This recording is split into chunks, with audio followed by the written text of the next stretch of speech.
साजिश, अपराध अक्सर दबे पांव चलकर आते हैं। उनकी आहट कोई सुन नहीं पाता। फर्श पर बहता हुआ खून भी ऐसे ही किसी अपराध की ओर इशारा कर रहा है। नमस्कार, सावधान यूपी फाइट बैक नाउ के इस नए एपिसोड में मैं गौरव चोपड़ा आपका हार्दिक स्वागत करता हूं। कहते हैं कि कुछ दाग ऐसे होते हैं जो लाख धोने पर भी निशान छुड़ जाते हैं। उस बड़ी सी हवेली में भी एक अपराध के निशान मिटाए जा रहे हैं। किसका था वो बहता हुआ खून? वो इंसान कौन था जिसकी बेचैनी लगातार बढ़ती जा रही थी? आखिर क्या था इस घटना के पीछे का सच? इन्हीं सवालों के जवाब जानने के लिए आइए आगे देखें।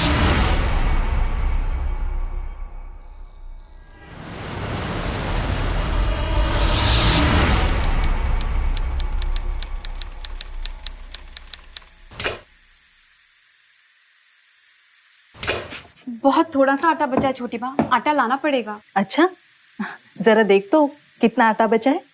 कल को तेरे बाबूजी को टिफिन तो हो जाएगा ना। मैं जरा अभी देखती हूँ, आप रोटी का ध्यान रखना कहीं जल ना जाए। हाँ।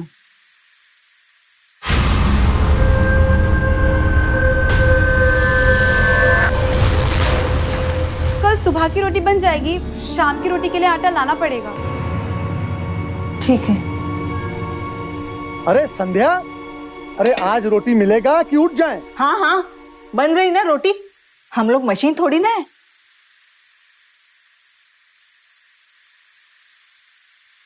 ये ले बेटा, अपने बाबूजी को दिया, नहीं तो चिल्लाने लगेंगे।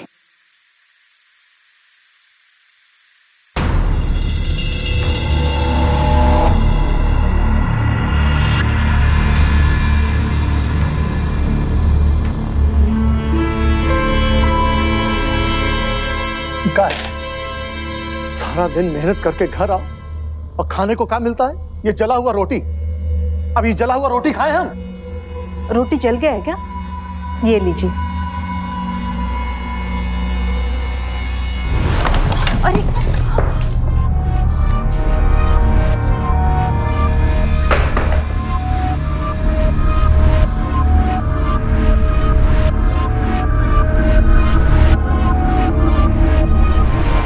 इस घर में कभी कुछ ठीक रहता है क्या?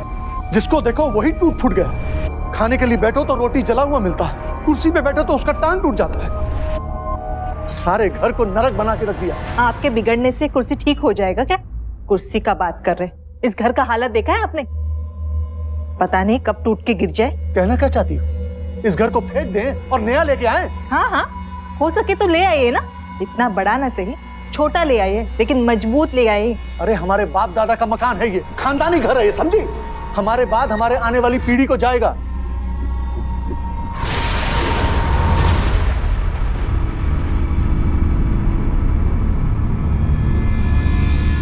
आओ बेटा, बैठ के खाना खाओ। हमारा किस्मत ही खराब है। पहली बीवी बेटी को जन्म के मर गई और दूसरी का कोख ही सूना रह गया। अरे अगर एक बेटा होता तो ये मकान उसके नाम को जाता, पर हमारा ऐसा किस्मत कहां? अलमारी में डॉक्टर का रिपोर्ट रखा हुआ है, निकाल कर देखिएगा।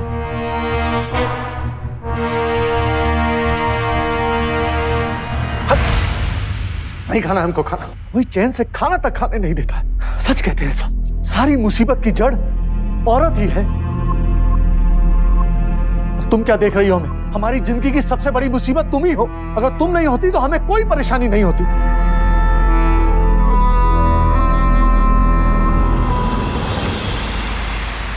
मत रोइए छोटी माँ, रोने से क्या फायदा?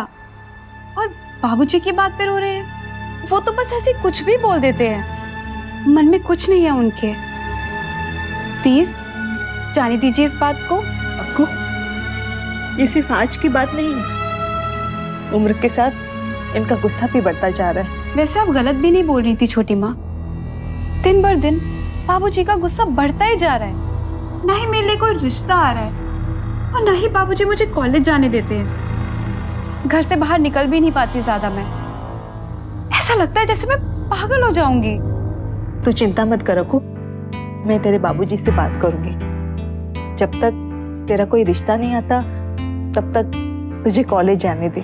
सच छोटी माँ, अगर बाबूजी मान गए ना मुझे कॉलेज भेजने के लिए तो मैं वो सब करूंगी जो आप कहेंगी। हाँ हाँ, सब करना, पर पहले तेरे बाबूजी को तो मान जाने दे। हाँ वो तो है, मैं भगवान जी से हर रोज प्रार्थना करूंगी कि बाबूजी बस एक बार मान जाए। तुम्हारे कॉलेज जाने से तुमसे ज्यादा मुझे फायदा होगा आपको। अच्छा आइडिया है।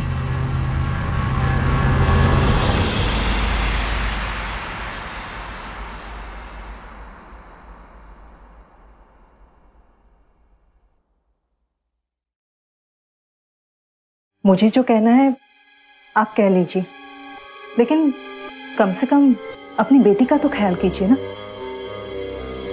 उसकी उम्र की सारी लड़कियां या तो उनकी शादी हो गई है या तो वो पढ़ने जाती है। अक्कू बेचारे दिन भर घर में ही अकेली पड़ी रहती है। आपने सोचा है कभी उसके ऊपर क्या असर पड़ता रहेगा? वाह संध्या देवी वाह, क्या बात है, आज अपनी सौतेली बेटी पे बहुत प्यार आ रहा है। बेटी की ममता के लिए कोई तमगा मिल रहा है क्या? वो हमारी बेटी, हमें जो अच्छा लगेगा उसके लिए करेंगे, उसकी चिंता करने की आपको कोई जरूरत नहीं।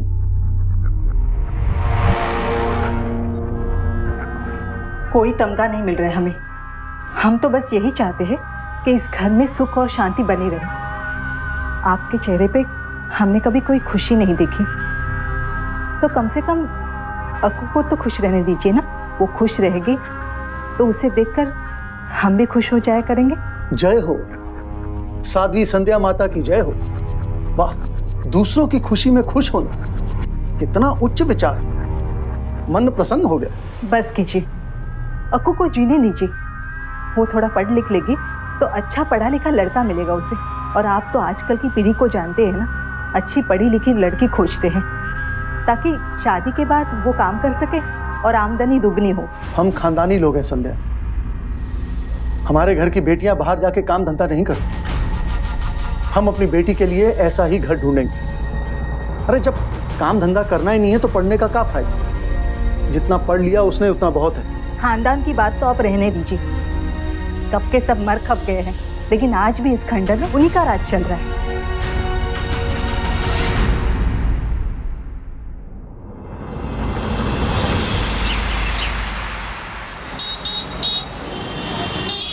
भैया जरा टमाटर देना, आधा किलो देना।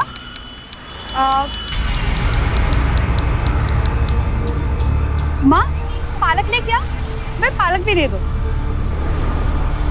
अच्छा पकड़ तो मैं चाक कर आती। अरे गिरा दिया ना तूने, ध्यान कहाँ है तेरा? जरा संभाल थोड़ा, मैं अभी आती हूँ 2 मिनट। हाँ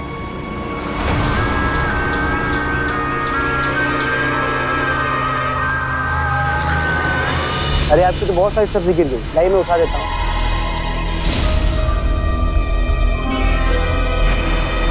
कहाँ रहती हैं आप? यहीं आसपास रहती हैं? जी। अरे अपना नाम तो बताते जाइए। क्या बात है बेटा, नाम जानना है? हम बताते हैं इसका नाम। आओ आओ आओ। अरे क्या हो गया?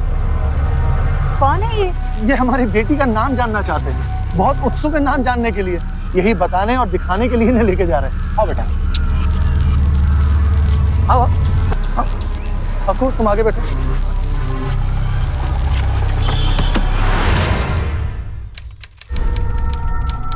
गौर से देखो इन तस्वीरों को। जानते हो ये कौन है? ये है मेरे दादाजी, बैरिस्टर लोकनाथ वाजपेयी, हिंदुस्तान के सबसे बड़े बैरिस्टर। और लोग उनसे मिलने के लिए लाइन लगाया करते थे। और जो उनके दोस्त भी कोई आम आदमी नहीं हुआ करते थे, बड़ी बड़ी हैसियत और औकात वाले लोग हुआ करते थे। और जिससे तुम नाम पूछ रहे हो ना बेटा, जानते हो वो कौन? वो है इनकी पड़पोती, समझे?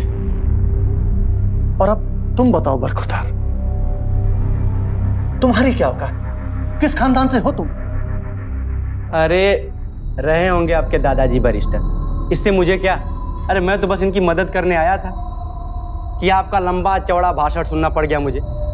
दिमाग तो ठीक है ना आपका? पागल हो गए क्या? क्या कहा? पागल का तुमने हमें? हम तुम्हें पागल दिखते हैं? हाँ बोला तो क्या गलत बोला मैंने? हाँ अरे सपने से बाहर आके हकीकत में देखिए, ना तो कोई मेहमान है और ना ही लोगों की लाइन लगी पड़ी यहाँ पे। अरे आदमी तो क्या है, कोई कुत्ता नहीं आता होगा। पता नहीं कैसे झेलते हैं लोग आपको। तुम लोग हमें क्या घूर रही हो? तुमको क्या लगता है हम झूठ बोल रहे हैं? अरे हमने यहाँ बड़े बड़े लोगों की भीड़ जमा देखी है। अच्छा,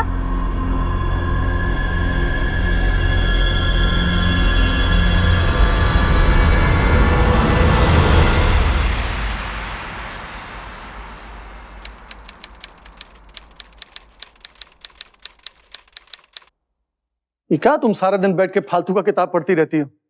जाओ जाके चाय लेके आओ मेरे लिए।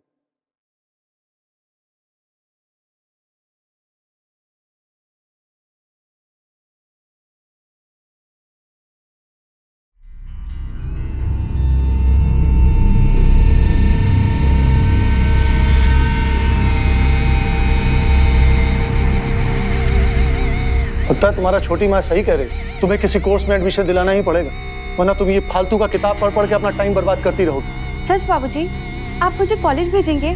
मैं कोई भी कोर्स करने को तैयार हूँ। हाँ हाँ, करवा दूंगा एडमिशन, लेकिन एक बात का ख्याल रहे, तमीज से जाना और सीधा कॉलेज से घर वापस आना। अगर हमें तुम्हारे बारे में कुछ भी ऐसा वैसा पता चला तो समझ लेना हम अपनी बेटी का कोई भी बदनामी बर्दाश्त नहीं कर पाएंगे। बाबूजी, मैं आपसे वादा करती हूँ ऐसा कुछ भी नहीं होगा, आप मुझ पे भरोसा रखिए। बाबूजी मुझे कॉलेज भेजने के लिए मान गए। ये सब कुछ आपकी वजह से हुआ है छोटी माँ, आप सचमुच बहुत अच्छी है।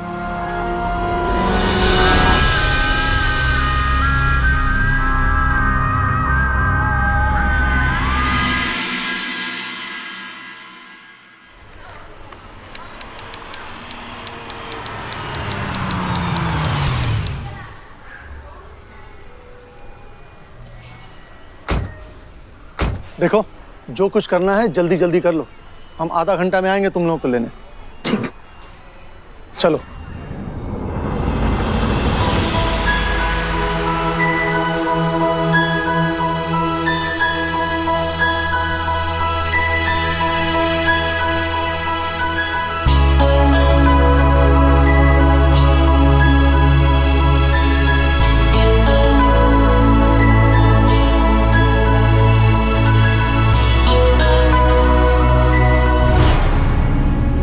अरे इतना देर काहे को हो गया?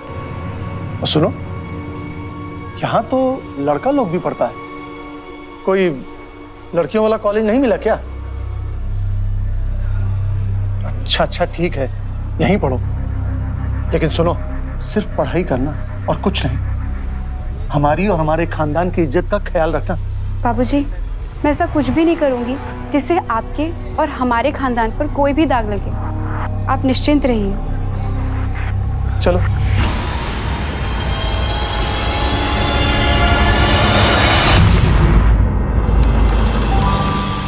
ये लो, अच्छे से मन लगाकर पढ़ना, ठीक है?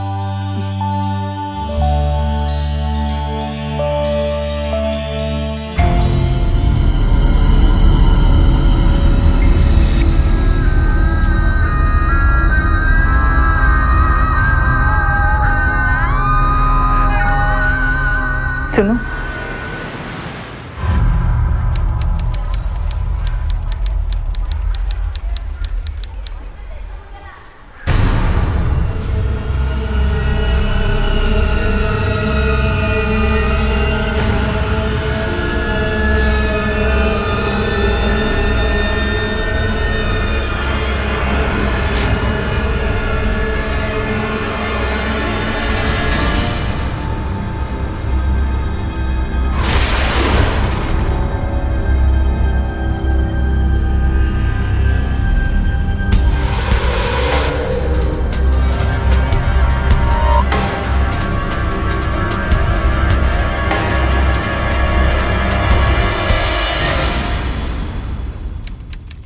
मौसी, घर में सब कुशल मंगल? एकदम ठीक है सब। नमस्ते दादी। जीती रहो। जगन्नाथ, आखिर तुमने बेटी को कॉलेज भेज ही दिया। अब घर में बैठे बैठे क्या करती मौसी, इसलिए भेजा। खैर अब ये सब छोड़िए, अब जो अक्कू के लिए आप रिश्ता लाई, लग तो ठीक रहा, पर लड़के की कोई तरक्की रक्की होगी कि नहीं? बिल्कुल है, बहुत तरक्की करेगा, बहुत होशियार लड़का है। अक्षरा के लिए मैं कोई ऐसा वैसा रिश्ता लाऊंगी क्या? ये सब तो ठीक है मौसी, लेकिन लड़के का गोत्र क्या है? उसका गोत्र है गौतम। अरे ये तो हमसे नीचे का है। अब ऐसे घर में कैसे लड़की को ब्याह दें? बिल्कुल मन मुताबिक लड़का नहीं मिला ना तो क्या है, लड़की को जिंदगी भर आप घर पे ही बिठा के रखिएगा। ऐसे ही मन में एक निकालिएगा ना तो हो चुका लड़की का ब्याह। अरे तो क्या करें, लड़की को कहीं भी ब्याह दें, खानदान के बारे में भी पता ना करें? अरे हम खानदानी लोग हैं, ऊंचा खानदान और कुल देख के ही लड़की का रिश्ता तय करते हैं। अक्कू की माँ भी बहुत ऊंचे कुल की थी, तुम्हारी तरह अरे गहरे घर की नहीं थी। अब हमारे ऊंचे खानदान में शादी हो ही गई है तो इतराओ मत। आप क्यों यहाँ पर रिश्ता लेकर आई है मौसी जी? यहाँ पर रिश्ता लाने का कोई फायदा नहीं है। इन्हें तो हर लड़के में कोई ना कोई खोट नजर आती है। कभी लड़का ठीक नहीं है, कभी उसका काम धंधा ठीक नहीं है, कभी खानदान पे बात आकर अटक जाती है। आप जाइए यहाँ से मौसी जी। भले लड़की बुढ़ी हो जाए लेकिन ये ऊंचे कुल के लड़के के इंतजार में ही रहेंगे। भले घर खंडर ही बन जाए लेकिन इनके ऊंचे कुल और खानदान का ढोल अभी तक नहीं फटा है।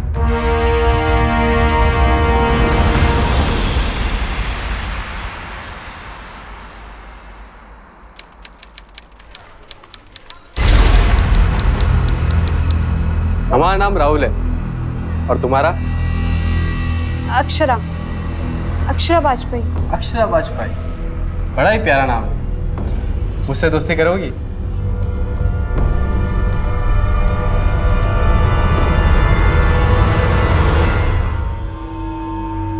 अरे आप इतना घबरा क्यों रही है? मैं क्या इतना बुरा हूँ क्या? चलो कोई बात नहीं, कैंटीन में मेरे साथ कम से कम एक कप कॉफी तो पी लीजिए। यकीन मानिए मेरा और कोई मतलब नहीं है, मैं तो सिर्फ आपसे दोस्ती करना चाहता हूँ। देखिए, मैं ऐसी वैसी लड़की नहीं हूँ, मुझे किसी से कोई दोस्ती नहीं करनी। अब प्लीज मेरा पीछा करना बंद कर दीजिए।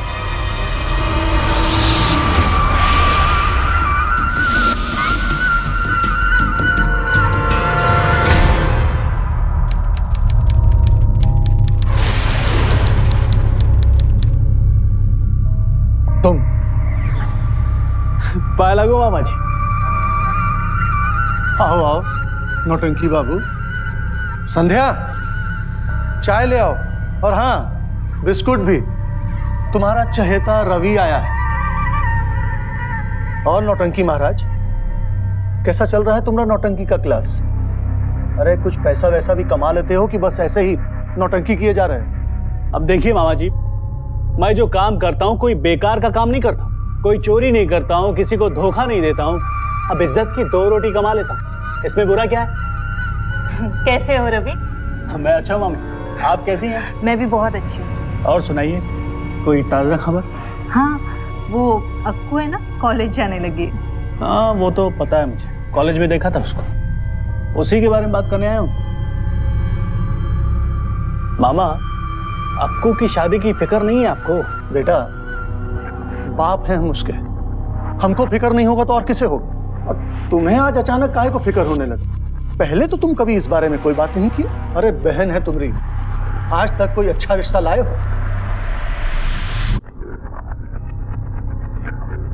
नमस्ते रवि भैया, कैसे हैं आप? अरे अक्कू, मैं एकदम सॉलिड हूँ, तुम कैसी हो? मैं अच्छी हूँ, कॉलेज में एक कोर्स कर रही हूँ, बस अभी हाथ में धो के आती हूँ। हाँ हाँ हाँ।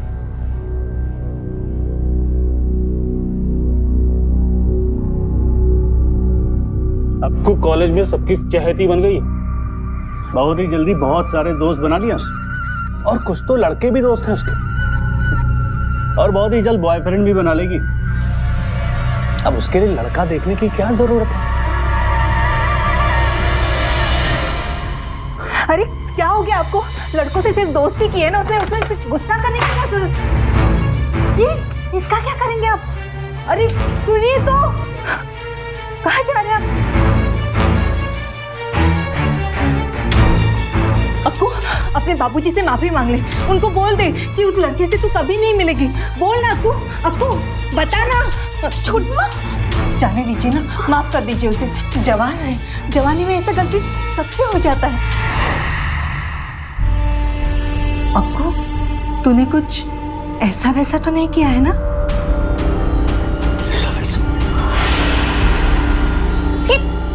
अरे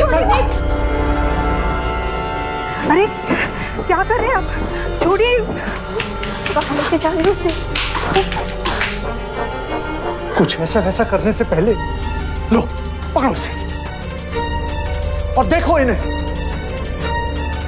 और इनके सामने कसम खा के कहो कि तुम्हारा कोई बॉयफ्रेंड है या नहीं। अक्कू बेटा सच बताओ, अभी भी समय है। अपने बाबूजी को जो भी है सच बता दो बेटा। बाबूजी मैं सच बोल रही हूँ, मेरी किसी लड़के के साथ कोई दोस्ती नहीं है। तो रवि क्या झूठ बोल रहा था? तुम्हारे बाबूजी ने तुम पर भरोसा किया, मैंने इनसे तुम्हारे लिए बात किया और तुमने हम दोनों को धोखा दिया, इस खानदान की परंपरा और इज्जत को धोखा दिया। बॉयफ्रेंड बनाने की हिम्मत कैसे हुई तुम्हारी? इससे पहले कि सबके सामने हमारा गर्दन शर्म से झुक जा, लो इसे तुम काट दो, काटो इसे। इस लड़की को हमने कॉलेज भेज के बहुत बड़ी गलती की। आज से तुम कहीं नहीं जाओगी, तुम्हारा कॉलेज जाना बंद।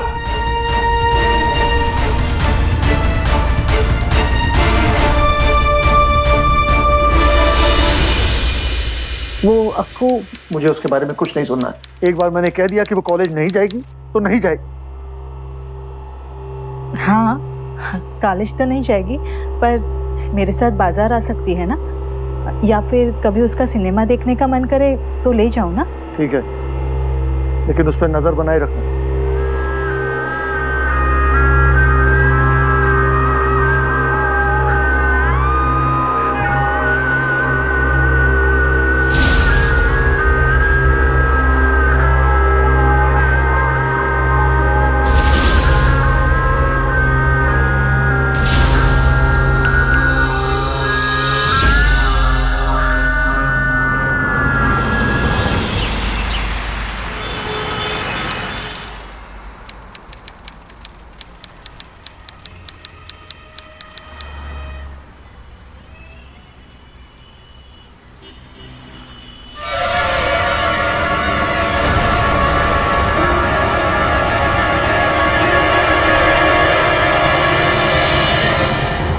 छोटी माँ चलिए यहाँ से। अरे क्या हुआ, सिनेमा नहीं देखना है क्या तुम्हें? अरे अक्षरा कैसी हो तुम? आजकल कॉलेज नहीं आ रही हो तुम, 3-4 दिन से दिखाई भी नहीं दी। सब ठीक तो है ना? छोटी माँ चलिए यहाँ से, मुझे कोई सिनेमा नहीं देखना। अरे रुको ना, मैं हूँ ना। एक मिनट, तुम कौन हो? अक्षरा के साथ कॉलेज पढ़ते हो क्या? जी मैं उसका दोस्त हूँ। क्या? ये कोई मेरा दोस्त वोस्त नहीं है, मैं तो इसे जानती भी नहीं हूँ। अरे अक्षरा मेरी बात तो सुनो। ठीक है चले आप, छोड़ो छोड़ो मेरा हाथ। अक्षरा तुम्हारे बाबूजी आ गए, चलो बेटा।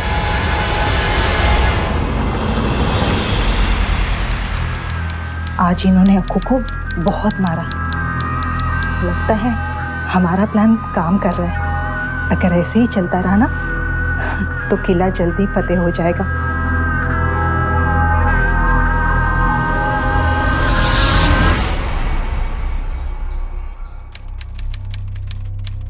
आए लागू मामा जी।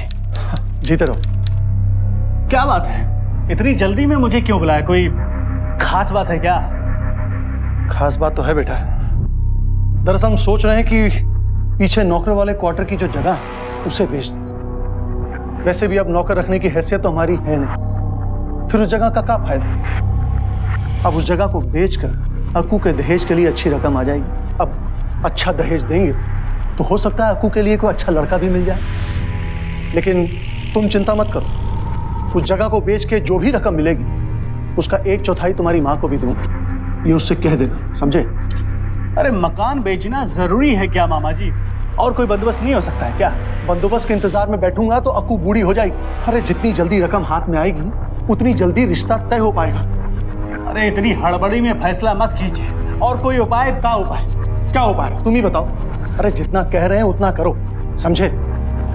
ठीक है मामा जी, अब आपने फैसला ले ही लिया है तो ठीक ही लिया होगा। वैसे मुझे भी कोई उपाय दिख नहीं रहा है।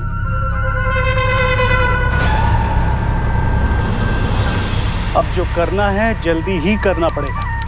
अरे मकान बेचना इतना आसान नहीं है और मामा जी से होगा नहीं। अरे करोड़ों का मकान है वो, ऐसे आसानी से नहीं जाने देंगे उसे। और हाँ एक बात का ध्यान रखना, चाहे कुछ भी हो जाए, लेकिन अक्कू की शादी नहीं होनी चाहिए, नहीं तो अक्कू को भी हिस्सा देना पड़ेगा। बस बुढ़ा एक बार उससे अपनी जायदाद से बेदखल कर दे तो सब कुछ अपना। तुम निश्चिंत रहना, मैं पूरी कोशिश करूंगी।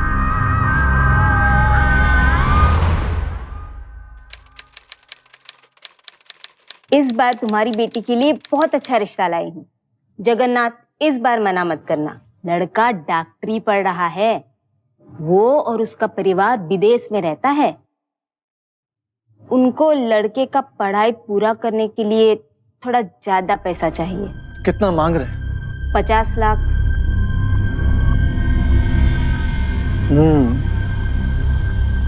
इतना तो शायद हो जाएगा। ये हुई ना बात, तो मैं उनसे बात करके मिलने का टाइम बताती हूँ। लेकिन जब तक रिश्ता पक्का ना हो जाए, वो लोग घर पर नहीं मिलना चाहते। थोड़े अलग तरह के लोग हैं। कह रहे थे पहली बार कहीं बाहर मिलेंगे। ठीक है, जैसा वो कहें। बाहर चौक पे जो बड़ा वाला होटल है, वहीं उन्हें मिलने के लिए बुला लो। देखिए, आप लोग बिल्कुल भी चिंता ना करें। दामाद जी की पढ़ाई का कुछ खर्च हम उठा लेंगे। हमारे दामाद बड़े डॉक्टर बनेंगे तो हमारा सर भी तो गर्व से ऊंचा हो जाएगा। तो ठीक है, आगे की बात तय कर लेते हैं, क्यों जगन्नाथ जी? जी जरूर जरूर। बच्ची बहुत ही प्यारी है। तुम काहे इतना परेशान हो? सब कुछ ठीक ही तो चल रहा है। हमें तो लगता है कि अक्कू का रिश्ता यहीं पे तय हो जाए और जल्दी से जल्दी इसकी शादी भी कर देंगे। देखिए, रिश्ता पक्का होने जा रहा है तो मुंह तो मीठा करना ही पड़ेगा। कैसी हो अक्षरा? देखो, अक्षरा बहुत अच्छी लड़की है। उसका यहाँ पर रिश्ता तय हो रहा है। उसका पीछा करना छोड़ दो अभी। तुम्हारे बीच जो भी चक्कर था ना, वो भी खत्म हो गया है। क्यों उसके पीछे पड़े हो तुम? क्यों उसकी प्यार की दुहाई देते फिर रहे हो? वो तुमसे प्यार नहीं करती।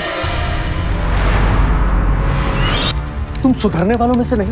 अरे रिश्ता तय होने वाला था तेरा, लेकिन तेरी गंदी हरकत की वजह से सब खाक में मिल गया। बाबूजी, आपको कोई गलतफहमी हुई? मैं तो उस लड़के को जानती भी नहीं। फिर झूठ बोली तू ऐसे नहीं सुधरेगी। अरे मत मारिए ना इसे बेदर्दी से। ऐसा क्या किया है इसने? उस लड़के की तरफ उसने आंख उठाकर भी देखा। और अगर इसी वजह से उन्हें ये रिश्ता तोड़ना है तो नहीं चाहिए हमें ये रिश्ता। हमें नहीं देनी है लड़के ऐसे फालतू परिवार में।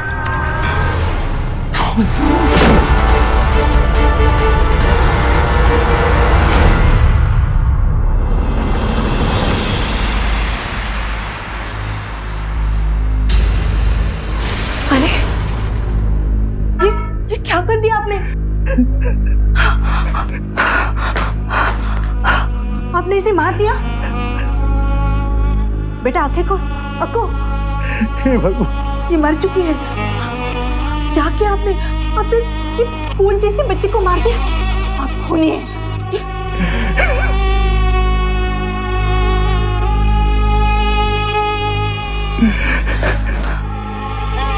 हे भगवान। अब दीवार पे सर पटकने से क्या होगा? अब तो पुलिस को बुलाना ही पड़ेगा।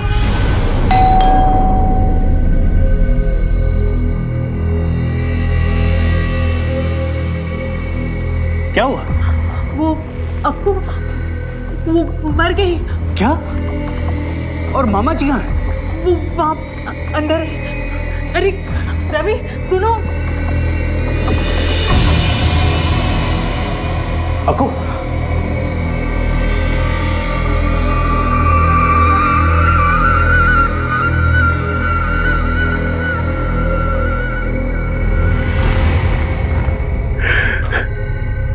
ये मैंने क्या कर? मामी, मामा जी को बाहर लेकर जाइए। चलो चलिए।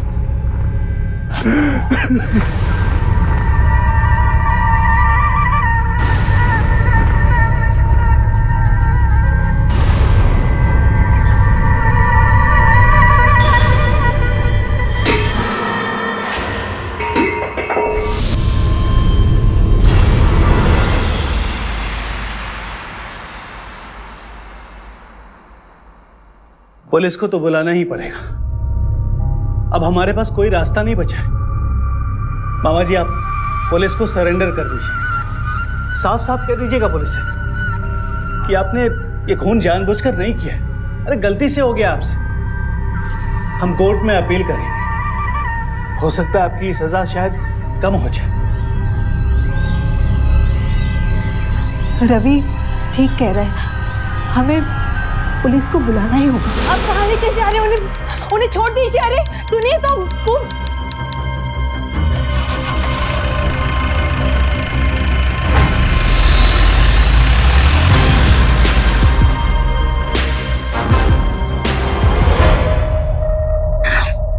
ये हुई ना बात, तीर एकदम सही निशाने पर लगा है।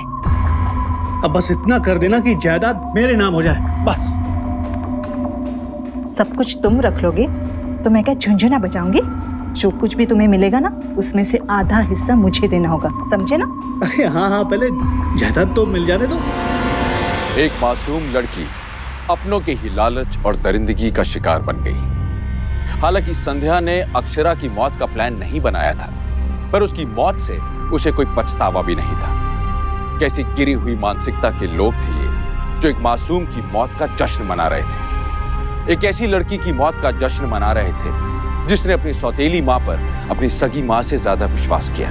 संध्या और रवि अब जगन्नाथ की प्रॉपर्टी हड़पने के लिए क्या करने वाले थे? क्या वो अपने मंसूबों में कामयाब होंगे? क्या होगा इस कहानी में आगे? आइए देखें।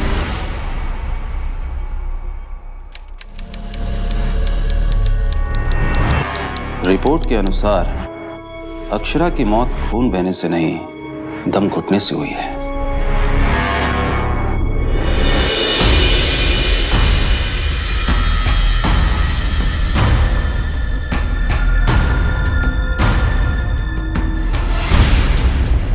तुम तो कह रहे थे कि तुम अक्षरा को मार रहे थे, फिर उसका दम कैसे घुटा? पता नहीं इंस्पेक्टर साहब, हम सच कह रहे। हम तो सिर्फ उसे मार रहे थे, उसका खून निकलने लगा और मर गई। फिर से याद करो, कहीं मारते मारते तुमने उसका गला तो नहीं दबा दिया? नहीं इंस्पेक्टर साहब। ये तो मानने को तैयार ही नहीं है कि अक्षरा का इसने गला दबाया है। तो फिर अक्षरा के गले पर उंगलियों के निशान किसके? अजीब बात है, ये पूरी तरह से सच नहीं है। इस कहानी के अभी और पन्ने खुलने बाकी हैं। आप यहाँ जगन्नाथ जी से मिलने आई हैं? जी। अच्छा एक बात बताइए, जब जगन्नाथ जी अक्षरा को पीट रहे थे तो क्या उसका गला भी दबाया था? जी, वो मैंने उन्हें मारते हुए देखा था, पर गला दबाते हुए नहीं देखा था। वो थोड़ी देर के लिए मैं बाहर गई थी, हो सकता है। आप बाहर क्यों गई थी? वो उनको रोकना बहुत ही मुश्किल हो गया था, तो मैं बाहर कुछ खोजने गई ताकि उसे दिखा के डरा के उन्हें रोका जा सके। पर मैं एक डंडा लेकर आई, लेकिन फिर मैंने देखा कि अक्षरा तब तक मर चुकी थी। ठीक है, आप अपने पति से मिल सकती हैं।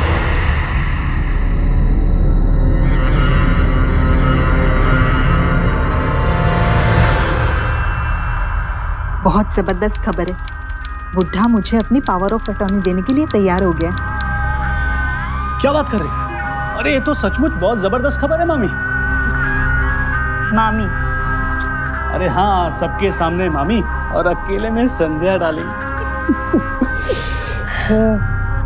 मुझे इस बात का बिल्कुल अंदेशा नहीं था कि बुढ़ा इतना बेवकूफ है, और अक्कू बेचारी कितनी बोली थी। देखो ना, सारे काम कितनी आसानी से हो गए, और राहुल ने तो कमाल की एक्टिंग की। बुड्ढे को यह मानना पड़ा कि राहुल और अक्कू का कोई चक्कर चल रहा है, वरना अक्कू को मारने का तो कोई प्लान ही नहीं था हमारा। लेकिन बुड्ढा अपनी बेटी की ये खबर सुनकर पागल हो गया और उसे जान से मार दिया और चला गया जेल। इसे कहते हैं एक तीर से दो शिकार। शिकार में मेरा भी कुछ योगदान है, ये बात भूल तो नहीं गए तुम लोग। मेरा पैसा कब दोगे तुम? हाँ हाँ, ले लेना ना, पहले जायदाद तो बिकने दो। और तुम इतने हड़बड़ा क्यों रहे हो?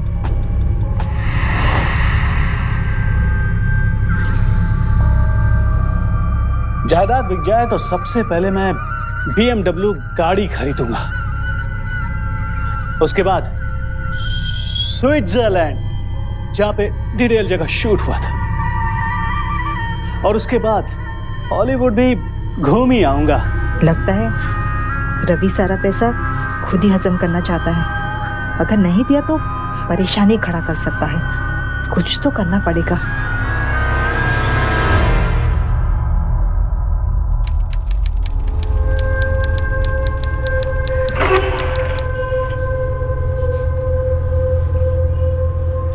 इंस्पेक्टर साहब, मुझे आपसे कुछ जरूरी बात करनी है। कहिए। वो मुझे अचानक से कुछ बात याद आ गई, इसीलिए मैं यहाँ पर दौड़ी चली आई। मुझे लगता है कि आपको इस केस में उससे कुछ मदद मिल सकती है। वो उस दिन अक्षरा ज़मीन पर गिरी पड़ी थी ना, तो मुझे और इनको लगा कि वो मर गई है। तभी इनका भांजा वहाँ पर आया था, तो उसने मुझे बोला कि इनको बाहर लेके जाने के लिए। हाँ, तो वो काफ़ी देर तक उनके साथ अकेला था। 15 मिनट बाद वो बाहर निकला, तो मुझे लगता है कि उसी ने अक्षरा का गला दबाकर उसे मार दिया होगा। लेकिन वो ऐसा क्यों करेगा? क्योंकि उसकी नज़र हमारे जायदाद पर काफ़ी दिनों से गड़ी हुई थी, इसीलिए उसने अक्षरा को गला दबाकर मार दिया होगा। इसका मतलब हमें रवि से पूछताछ करनी पड़ेगी।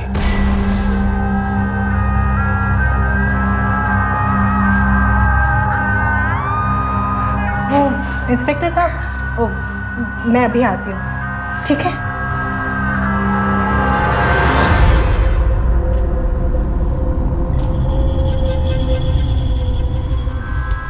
सुनो, पुलिस को लगता है कि अक्कू की जान बुड्ढे के पीटने से नहीं हुई है, बल्कि उसका गला दबाने से हुई है। उन्हें शक है कि तुमने ही उसका गला दबाकर उसे मार दिया है। तो अपनी जान बचानी है ना, तो भागो यहाँ से।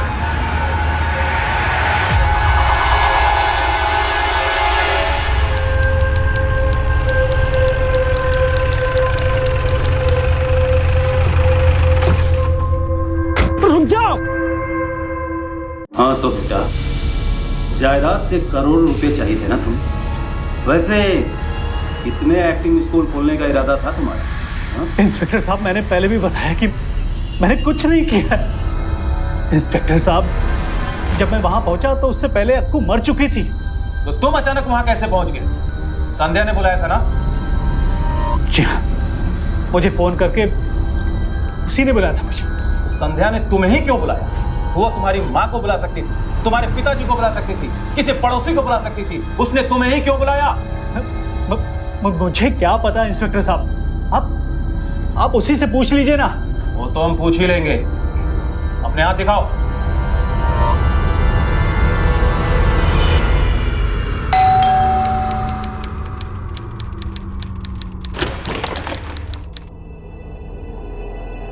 चलिए संध्या जी, आपको हमारे साथ थाने चलना पड़ेगा।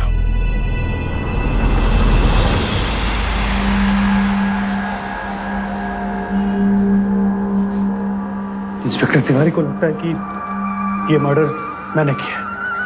अब अगर वो तुमसे पूछे तो तुम कह देना कि मेरे आने से पहले ही अक्कू मर चुकी थी।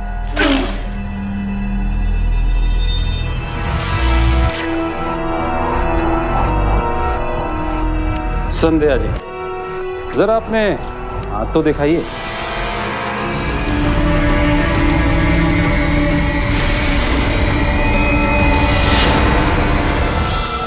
हमारा शक सही निकला। जगन्नाथ वाजपेयी को बुलाओ।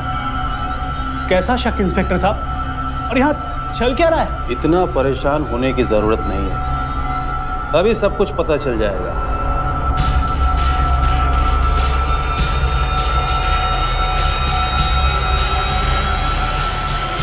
वाजपेयी जी, आपने अपनी बेटी का खून नहीं किया है।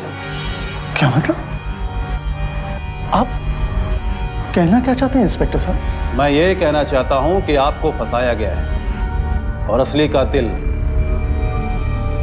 आपके सामने बैठे। ये आपका भांजा रवि? इसी ने आपकी बेटी का खून किया है। चुप बैठो तुम, कुछ मत बोलो।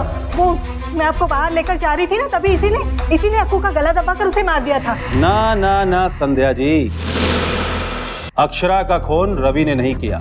अगर रवि ने अक्षरा का गला दबाया होता तो अक्षरा के गले पर रवि के नाखून के निशान होते, लेकिन अक्षरा के गले पे रवि के नाखून के निशान नहीं। अक्षरा के गर्दन पर जिसके नाखून के निशान मिले उसके नाखून नुकीले होने चाहिए, बिल्कुल आपके नुकीले नाखून के जैसे। ये देखिए, जगन्नाथ जी को लगा कि अक्षरा मर गई, इसलिए वो कुछ भी सोच समझ नहीं पा रहे थे और इसी मौके का फायदा उठाकर आपने अक्षरा का गला दबाकर उसे मार दिया। कितनी नीच औरत हो तुम। अरे अक्कू तो तुम्हें अपनी मां से भी ज्यादा प्यार करती थी, तुमने उसे मार दिया। उसका गला दबाते हुए तुम्हारे हाथ नहीं कांपे? हाँ, नहीं कांपे मेरे हाथ। मैं नहीं मारा आपकी बेटी को। ऐसा मौका मैं अपने हाथ से कैसे जाने देती, जहाँ पे आपकी पूरी जायदाद की मालकिन मैं बनने वाली थी। इन दोनों को अक्षरा के खून के जुर्म में कानून से कड़ी सजा मिलेगी और आपको भी अक्षरा को पीटने के जुर्म में सजा मिलेगी। डाल दो इन तीनों को लॉकअप में।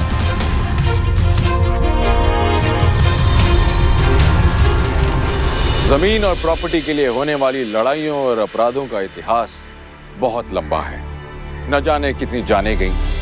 नेशनल क्राइम रिसर्च ब्यूरो के हिसाब से प्रॉपर्टी क्राइम रेट के मामले में उत्तर प्रदेश हमारे देश में दूसरे नंबर पर आता है। लालच किसी का सगा नहीं होता। अपने लालच को पूरा करने के लिए इंसान अक्सर अपराध कर बैठता है। जगन्नाथ की गलत सोच और संध्या की लालच की वजह से एक मासूम की जान चली गई। संध्या वाजपेयी को यह साजिश रचने के लिए और अक्षरा के कत्ल के इल्जाम में आईपीसी की धारा 108, 120 बी और 302 के तहत उम्र कैद की सजा हुई। वहीं राहुल पांडे और रवि ठाकुर को इस कॉन्स्पिरेसी में शामिल होने के लिए आईपीसी की धारा 120 बी के तहत 3 साल की सजा हुई। जगन्नाथ पर कत्ल का आरोप नहीं लगा, पर उसे अपनी बेटी को शारीरिक रूप से प्रताड़ित करने के जुर्म में इंडियन डोमेस्टिक वायलेंस एक्ट और आईपीसी की धारा 352 के तहत 1 साल की सजा हुई। आइए आप और हम मिलकर एक नारा लगाएं, एक मुहिम छेड़े कि हम उत्तर प्रदेश को एक क्राइम फ्री प्रदेश बनाकर रहेंगे। आइए मिलकर अपने इस सपने को साकार करें, कानून की मदद करें, अपराध के खिलाफ आवाज उठाइए, चाहे अपराध आपके घर के अंदर हो या घर के बाहर। इसी नारे और उम्मीद के साथ गौरव चोपड़ा को दीजिए इजाजत। फिर लौटूंगा एक सच्ची घटना को लेकर, जहां उत्तर प्रदेश क्राइम से लड़ेगा और बखूबी जीतेगा। तब तक देखते रहिए सावधान यूपी, फाइट बैक नाउ। तो सावधान